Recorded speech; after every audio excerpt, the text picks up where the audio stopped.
بسم اللہ الرحمن الرحیم۔ السلام علیکم۔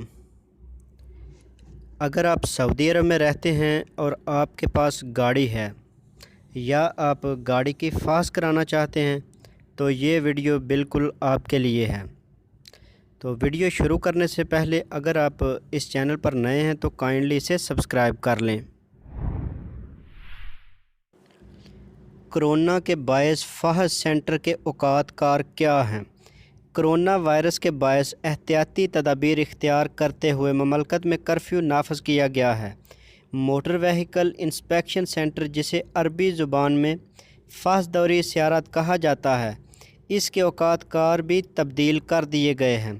ان شہروں میں جہاں کرفیو 24 گھنٹے کے لیے ہے نافذ کیا گیا ہے، وہاں فحص سینٹر عارضی طور پر بند ہیں، جبکہ وہ شہر جہاں کرفیو کا دورانیہ محدود ہے وہاں سینٹر کے اوقات کار کم کر دیے گئے ہیں۔ ویب نیوز سبق نے موٹر وہیکل انسپیکشن سینٹر کی جانب سے دی جانے والی اطلاع کے حوالے سے کہا ہے کہ جدہ، ریاض، مدینہ منورہ، مکہ مکرمہ، طائف، حفوف اور تبوک میں کرونا وائرس کے سبب حفاظتی اقدامات کے تحت کرفیو 24 گھنٹے کے لیے نافذ کیا گیا ہے۔ شہروں میں قائم فحص سینٹر بھی عارضی طور پر بند ہوں گے، جبکہ دیگر شہروں جہاں کرفیو کے اوقات شام 7 سے صبح 6 بجے تک ہیں، وہاں سینٹر صبح 7 سے لے کے تو 4 بجے تک کھلے رہیں گے۔ یاد رہے کہ صبح 7 سے لے کے شام 4 بجے تک کھلے رہیں گے۔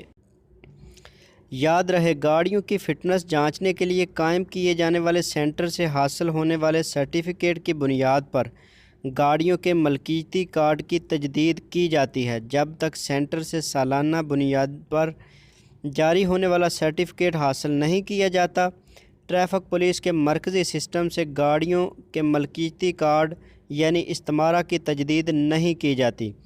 گاڑیوں کی خرید و فروخت کے لیے لازمی ہے کہ اس کا استمارہ تجدید شدہ ہو۔ ملکیتی گاڑی ایکسپائر ہونے کی صورت میں گاڑی فروخت نہیں کی جا سکتی، نہ ہی کسی اور کے نام پر ٹرانسفر کی جا سکتی ہے۔ تو اگر آپ کو میری یہ ویڈیو پسند آئے تو اسے لائک اور شیئر ضرور کیجیے گا۔ تو ملتے ہیں کسی نئی اپڈیٹ کے ساتھ، تب تک کے لیے اللہ حافظ۔